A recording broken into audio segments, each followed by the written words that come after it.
Hey, magical experimenters, Taylor Ellwood here, and tonight we're going to explore a tough topic, um, the question of whether or not magic can ruin your life. And it's relevant to the other videos that I've been posting around this stuff, but it's also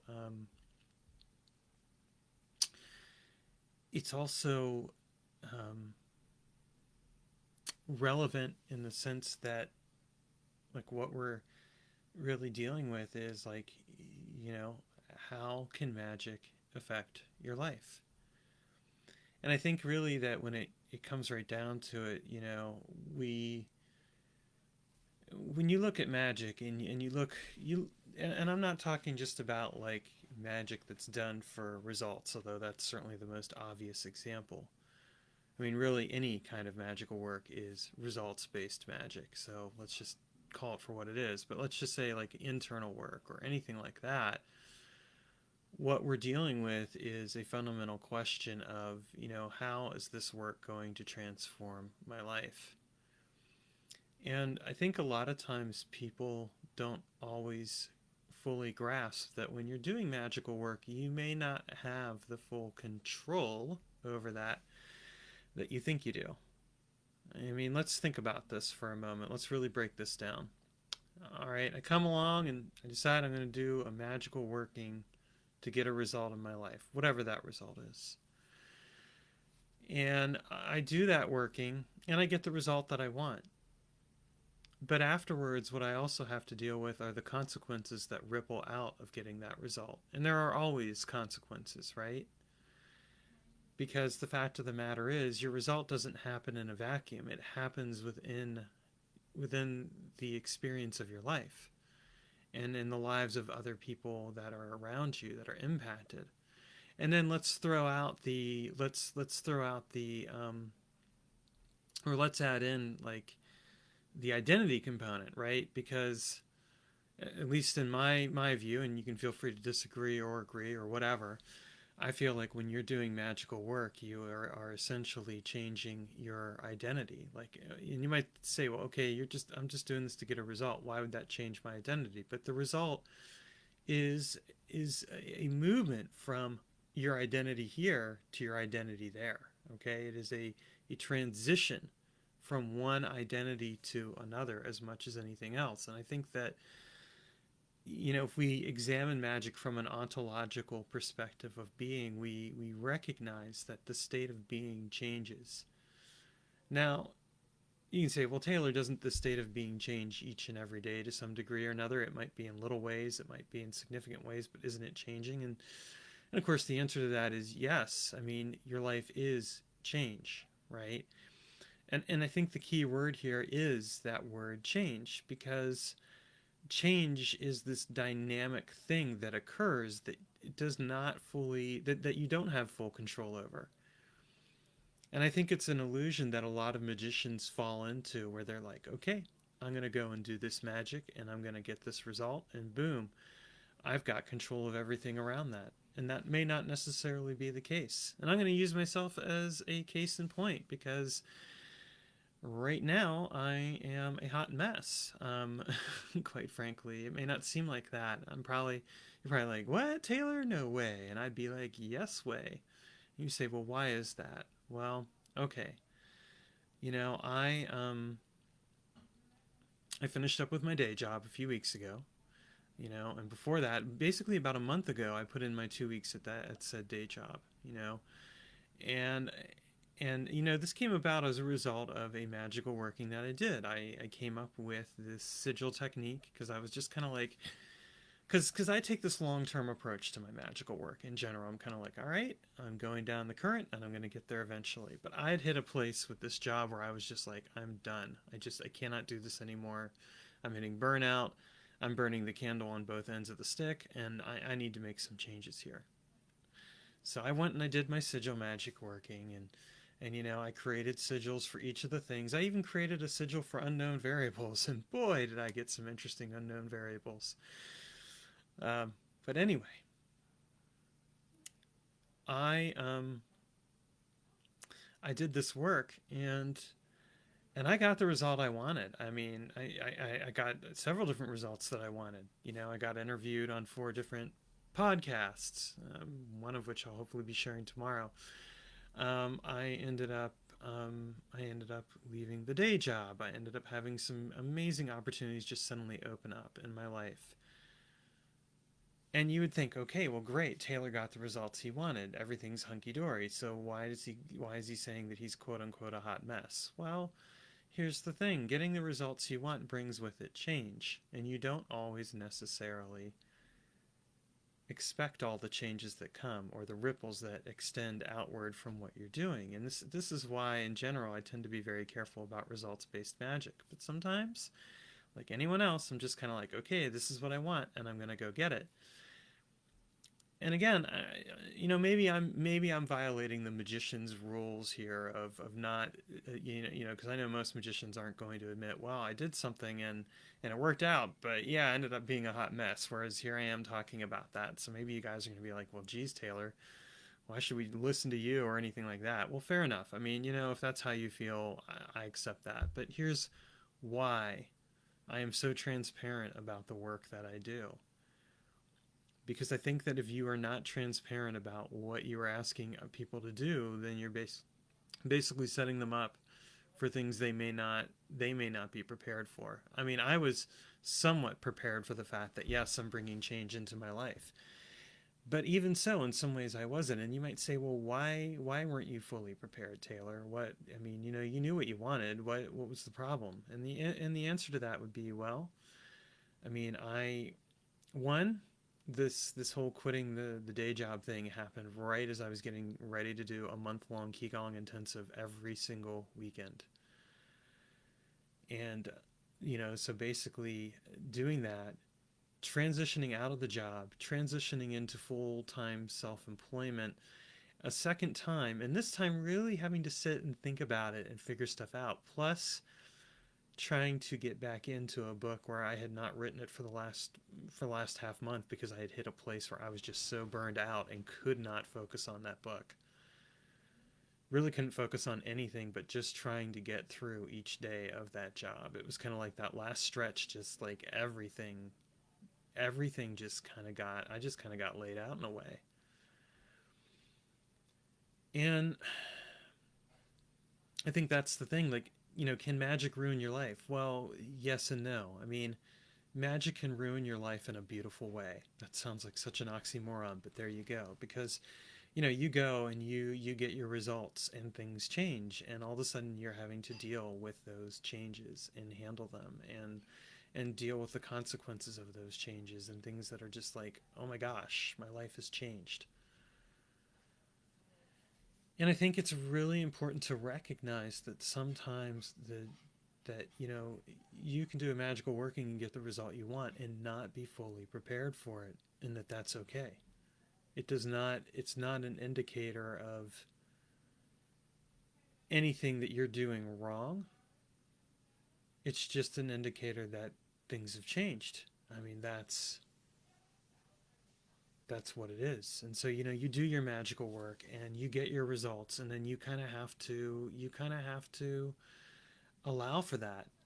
And for me, I think, like, really what it boils down to is that in doing the magical work that I do and accepting that things truly do get transformed in some ways that I don't always necessarily expect, it's allowing for the fact that yes, your life gets transformed in ways you don't expect. And yes, you need to acknowledge that and accept that. Like, if you're going to do magical work, you need to recognize that magic isn't always, magic isn't safe, okay?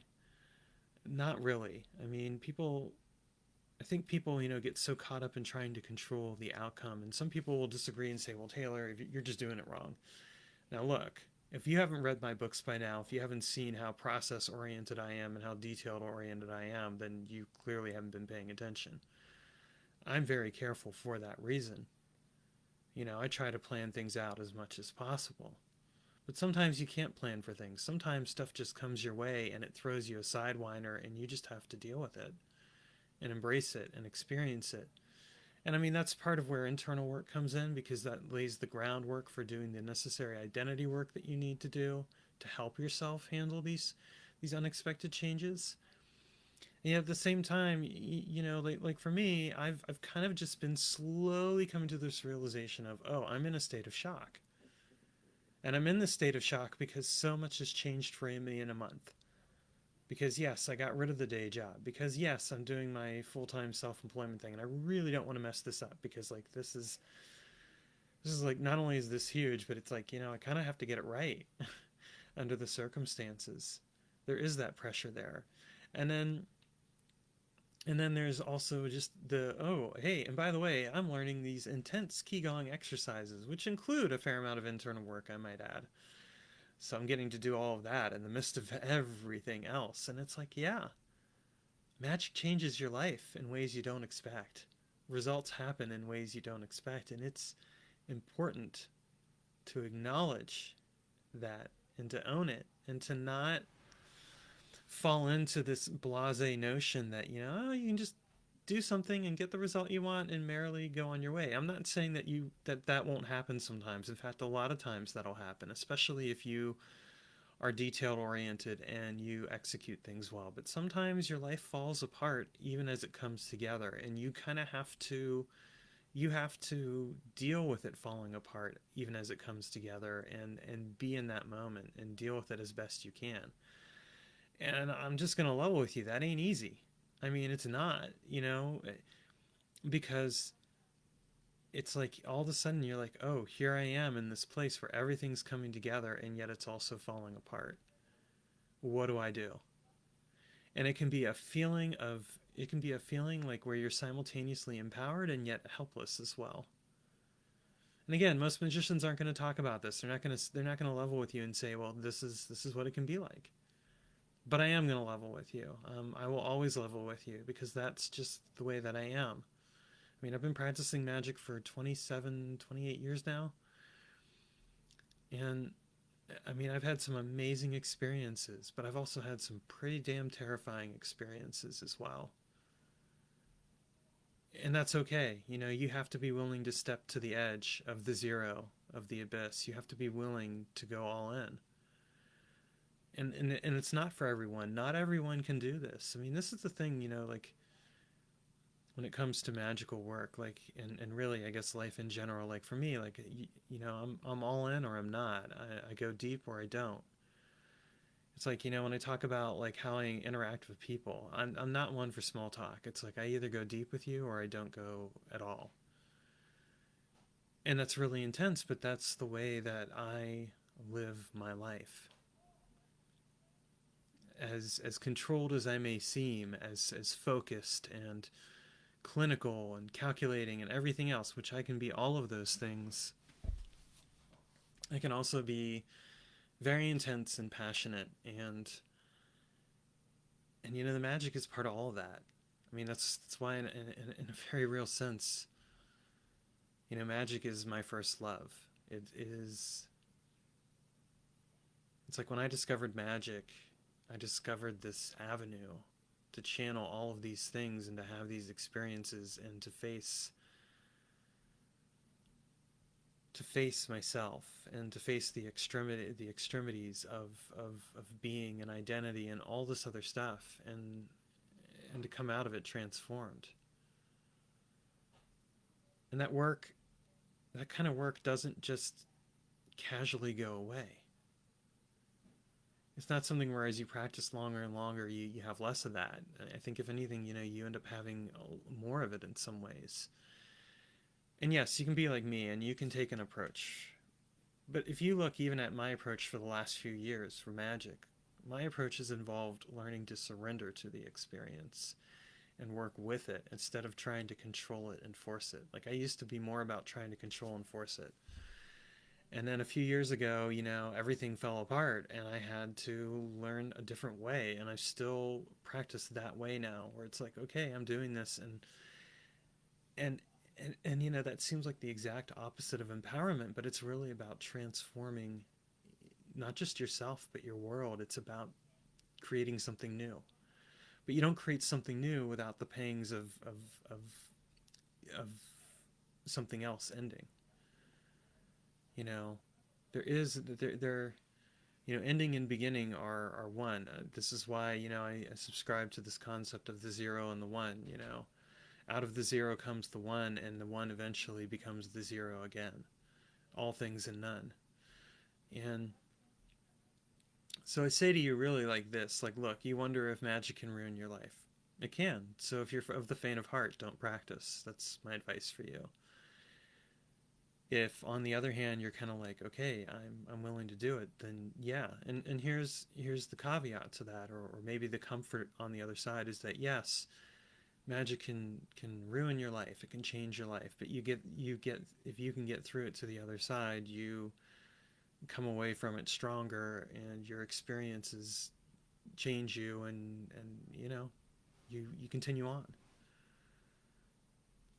And I don't know if that's much comfort to you or not, but speaking as someone who's been doing magic for as long as I have, I wouldn't change it for anything.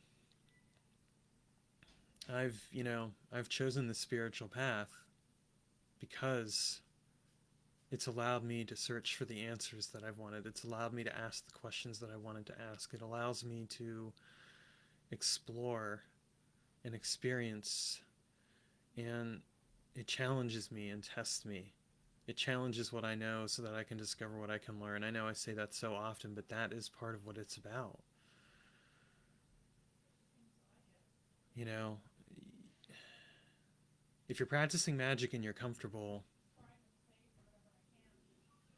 you got to ask yourself, what is it that you're missing maybe from that? Nothing wrong with being comfortable. I mean, comfort has its place, and it can be a good thing.